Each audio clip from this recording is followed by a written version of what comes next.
Documentary showcases height of Gazzamania and tabloid obsession.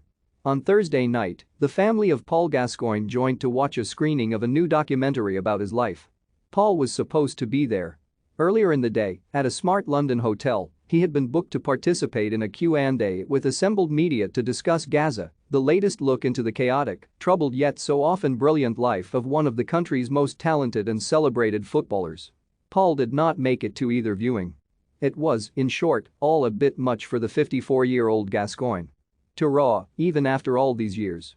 For so many of his family, they had not just seen this story before put together by director Samson Collins from archive footage of Gascoigne's life during the height of the public and tabloid obsession with Gazzamania in the 90s, they had felt it.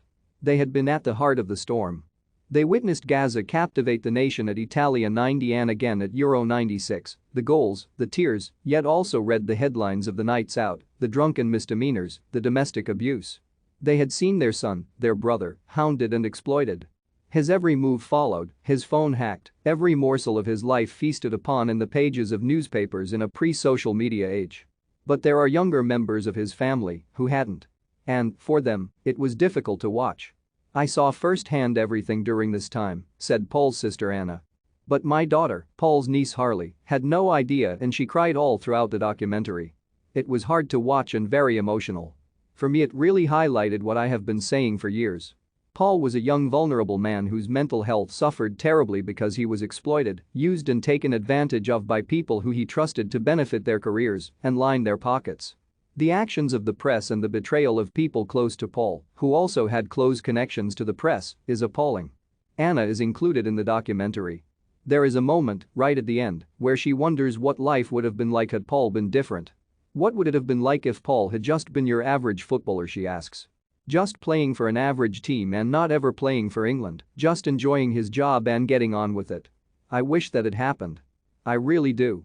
But nothing about her brother was average. One moment during the first episode shows Gascoigne playing for Lazio against Diego Maradona's Sevilla after a trip Euro Disney, having had no sleep and been drinking. Gascoigne dribbles past 4 defenders and scores. Even Maradona looks up to the heavens and shrugs. Even though Gaza was made with Paul's blessing, director Collins chooses not to feature any fresh interview with him. We just see 2 images, at the beginning and at the end, of Gascoigne fishing. The final shot, as he walks towards the camera with his rod, almost unrecognizable to his eccentric former self, is a haunting image. Is that really Gaza?